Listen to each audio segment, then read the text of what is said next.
Welcome to today's video. In this episode, we will dive into the world of full house renting and explore how this unique form of renting may have already triggered an economic avalanche in South Korea. It all began with the nationwide frenzy of real estate speculation. The full rental housing market collapsed, and the first to be affected were the young tenants who had not received their security deposits. Full rental housing is a form of housing rental that can cause an entire country's economy to collapse. The origins of this can be traced back to South Korea's nationwide speculation in real estate. From the 1970s to the mid-1990s, South Korea experienced a long period of economic growth. Rapid urbanization and industrialization led to a large influx of rural migrant workers into cities, resulting in an excessive urban population and a shortage of housing resources. These people in urgent need of housing couldn't afford to buy houses in the city or pay the high rent and deposits. As a result, the full rental housing system emerged as a mutual benefit arrangement among individuals. In simple terms, full rental housing involves tenants and landlords signing contracts for about 2 years, and the tenants paying a large lump sum of money up front, equivalent to 50%–80% of the property's sale price, as a security deposit. After moving in, tenants do not need to pay rent, but only cover expenses such as utilities. At the end of the contract, landlords return the entire security deposit to the tenants. From the perspective of tenants, they get to live rent-free for 2 years. For landlords, the substantial amount received up front can be used for other investments, such as real estate speculation or stock trading, to generate more wealth. This rental system was particularly beneficial during a time when Korean banks were reluctant to lend to individuals and personal loans were scarce. Therefore, from the 1970s to the present day, full rental housing remains the most popular rental model in South Korea. In the past 2 decades, the Korean government has introduced low-interest loans to provide security deposits for tenants, allowing migrant workers in big cities to rent houses using loans. However, the risks behind this seemingly mutually beneficial model far outweigh the apparent benefits. Large city landlords with substantial security deposits prefer to invest in buying properties for rental purposes. After using the security deposit to purchase a property, they continue to generate cash flow through renting while using the property as collateral to obtain loans from banks, which are then used as down payments for new properties. This cycle of using one investment to fuel another has become the ultimate form of leveraging for Korean landlords. This speculative housing market, similar to a snowball effect, has repeatedly driven up housing prices in Korea. In the past 5 years, Korean housing prices have risen by 80%. In the central area of Seoul, prices have reached 150,000 RMB per square meter, ranking second on the global list. The bitter consequences of skyrocketing housing prices have had no impact on the landlords who speculate in real estate. Instead, it is the young Koreans trapped in the full rental housing system who have become the casualties of this gambling game.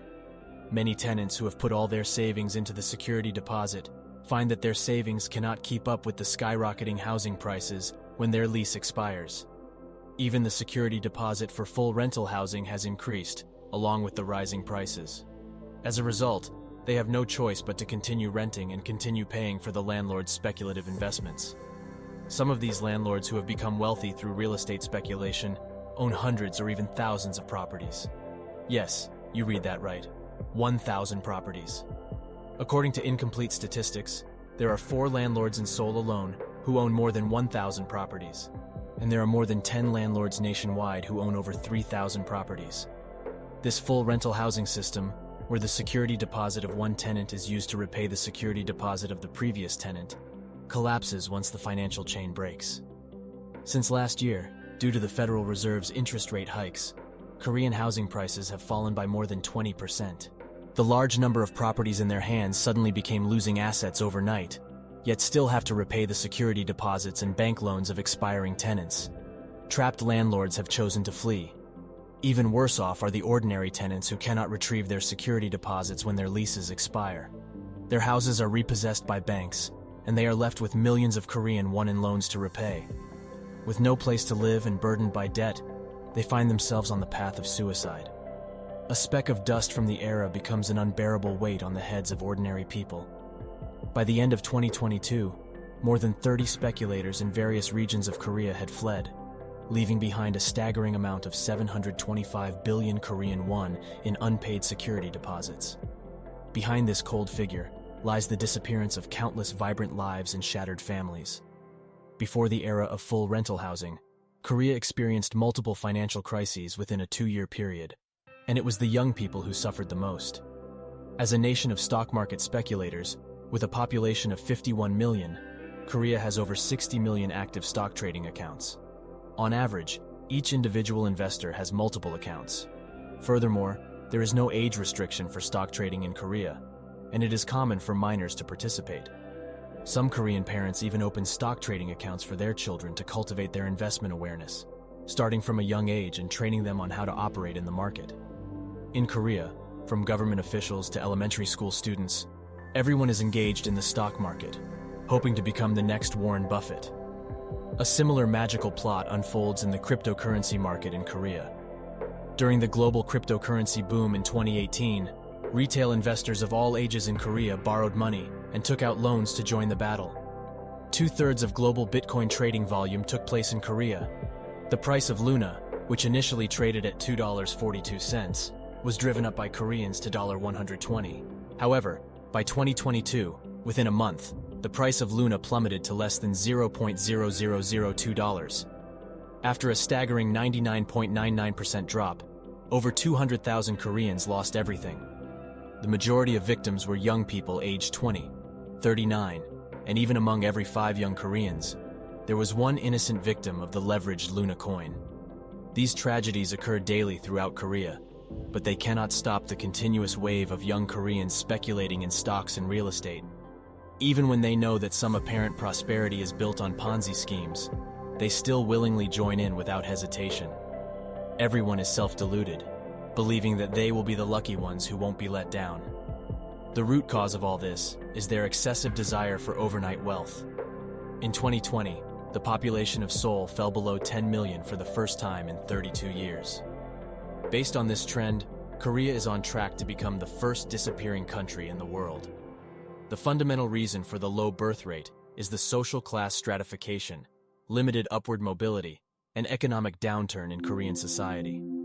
Children born into wealthy families with parents working in conglomerates have a head start, while those born into low-income families have to struggle for 18 years just to sit down and have coffee with the privileged class. This perpetuates a hierarchical society where people are categorized into different classes based on their background, with the hope of using prestigious university degrees as a ticket to enter conglomerates. Unfortunately, only a minority can enter prestigious universities. The high cost of cram schools once again becomes an unattainable luxury. Unable to afford housing, unable to marry, and unable to afford children, young Koreans begin the process of letting go in search of meaning in life. Stock trading, cryptocurrency speculation, and real estate become their last hopes. They strive to leverage their efforts, hoping to win big and no longer worry about housing and livelihood. However, lucky individuals are few and far between. The majority of young Koreans who have lost their fortunes and lives eventually get swallowed up in the cracks of the era, disappearing into obscurity. Even after the housing market crash in Korea, countless young Koreans who are still obsessed with the dream of getting rich borrow money to buy at the bottom. As observers, we have no reason to criticize their actions. When all efforts go unnoticed, gambling may be a way to find self-consistency.